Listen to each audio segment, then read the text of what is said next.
Hello friends, welcome to the YouTube channel of VIPM academy. काफ़ी सारी queries आती रहती हैं कि मैम हम पटवार की तैयारी कर रहे हैं, क्या हम LDC दे पाएंगे, क्या हम जो है ग्रेड एग्ज़ाम क्वालिफाई कर पाएंगे क्या। तो अलग अलग एग्ज़ाम में बच्चे जो हैं सवार रहते हैं, अलग अलग नाव में सवार रहते हैं। प्रॉब्लम ये आती है कि जब हमने एक बारी इंग्लिश पढ़ लिया, एक बारी हिंदी पढ़ लिया, एक बारी GK पढ़ लिया, तो हम कैसे हर एक एग्ज़ाम को टारगेट करें। तो अगर मैं अपने सब्जेक्ट इंग्लिश की बात करूं तो मैं हमेशा कहती हूं कि एग्जाम को देखकर इंग्लिश नहीं बदलती है। आप एक बारी ढंग से अगर किसी चीज को कवर कर लेते हैं तो एग्जाम को देखकर इंग्लिश नहीं बदलती है। मैं आपको कह रही हूं कि जैसे अगर कोई बच्चा है जिसने LDC की तैयारी की है तो वो LDC हाई कोर्ट भी दे सकता है, LDC RSSB भी दे सकता है सेम इंग्लिश से। वो बच्चा पटवार की भी तैयारी कर सकता है, वो बच्चा वीडियो की भी इंग्लिश कर सकता है, वही बच्चा ग्रेड 4th भी निकाल सकता है। तो मैं इसलिए नहीं कह रही हूँ, वही बच्चा स्टेनो भी दे सकता है, बस स्टेनो के अंदर आपको वो लिपि आनी चाहिए। तो ये सारे एग्जाम जब एक ही तरह के पैटर्न से आपके हो पा रहे हैं तो आप बार बार क्यों डाइसी होते हो। देखो, दो तरह के बच्चे होते हैं। एक बच्चा तो जिसने सपना बना लिया है कि मुझे तो भैया ये ग्रेड 4th वाली जॉब, मैंने तो सालों बाद पढ़ना शुरू किया है, मैं इसी की तैयारी करूंगा। लेकिन ऐसे बच्चों का परसेंटेज बहुत कम होता है, ये सिर्फ 20-30% बच्चे होते हैं। मेजॉरिटी वो है जिनको रोजगार की जरूरत है, जिनको एम्प्लॉयमेंट का जरूरत है। अभी जॉब नहीं है, मुझे तो एक जॉब चाहिए, जैसे भी हो, बस एक सिक्योरिटी चाहिए मुझे।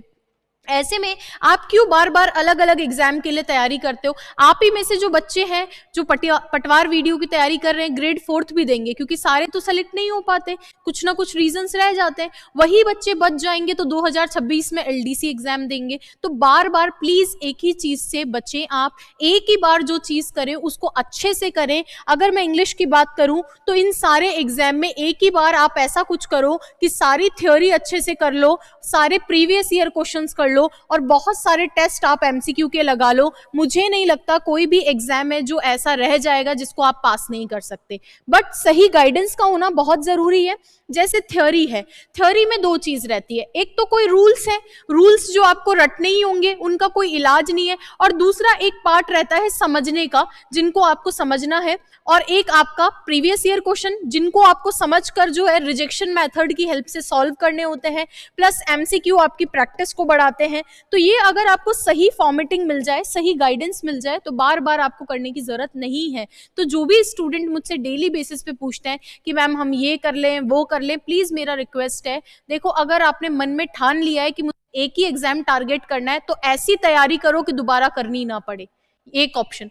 दूसरा, आप एक बार सेफ साइड प्ले करना चाहते हैं तो ऑलमोस्ट सारे एग्जाम के लिए एक साथ करो। उसके लिए हम आपकी कैसे हेल्प कर सकते हैं, तो देखो हमारे यूट्यूब पे जो है आज तक जितने एग्जाम स्टेट में हुए हैं ऑलमोस्ट सभी के लिए सेपरेट प्लेलिस्ट है। मैं कह रही हूं कोई बच्चा ईमानदारी से पढ़ना चाहे ना तो इतना कंटेंट अवेलेबल है कि वो उसी से ही क्लियर कर ले।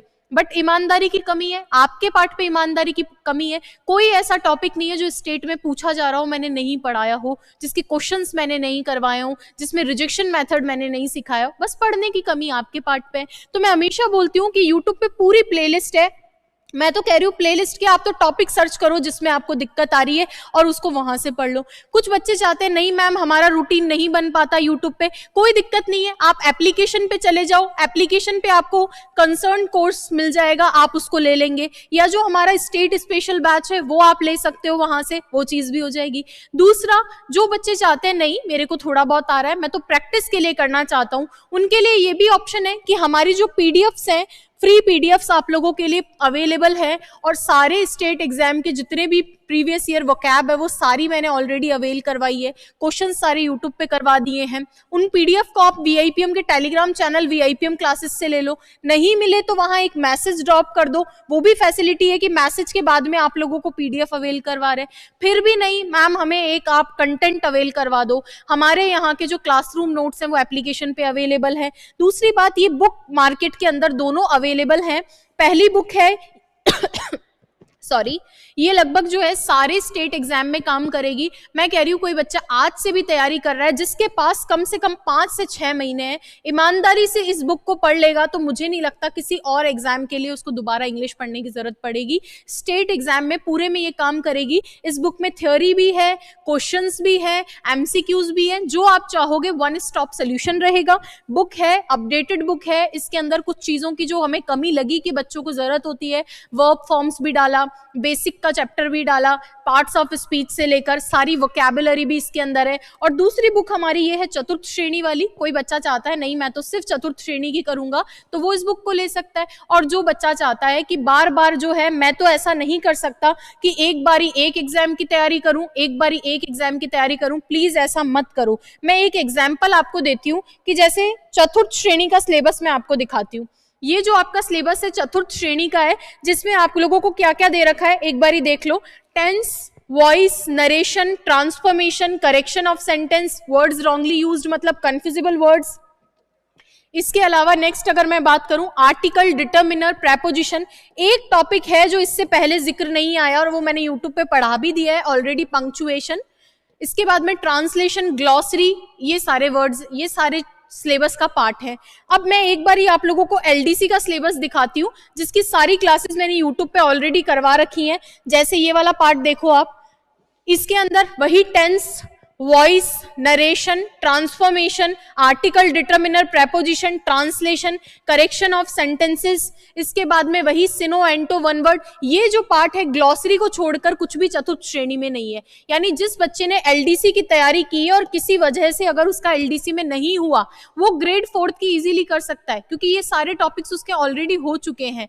तो ऐसी सिचुएशन में मेरा तो आप लोगों से एक ही अनुरोध रहेगा, एक ही बार जीवन के अंदर आप चीज करो। सेम मैं कह रही हूँ इंग्लिश में नहीं, मैथ्स में भी ऐसा ही होता है, हिंदी में भी ऐसा ही होता है। एक बार आप अच्छे से तैयारी करो और सारी चीजें आप अच्छे से कर सकते हो। बाकी मैं वीडियो के नीचे अभी आपको बुक का लिंक भी दे दूंगी कि इजीली आप फ्लिपकार्ट से मंगवा लो, कोर्स का लिंक भी दे दूंगी, और भी यूट्यूब पे जितनी प्लेलिस्ट है उसका आपको लिंक चाहिए आप ले सकते हो। Thank you so much. कोई क्वेरी रह जाती है प्लीज नीचे मैसेज कर देना। मेरा तो यही कहना है एक बार अच्छे से कर लो, इस यूट्यूब चैनल पे आपको सारे टॉपिक्स मिल जाएंगे। बाकी कोई क्वेरी हो आप टेलीग्राम पे भी पूछ सकते हैं वीआईपीएम क्लासेस, या यही वीडियो के नीचे कमेंट भी डाल सकते हैं। Thank you so much.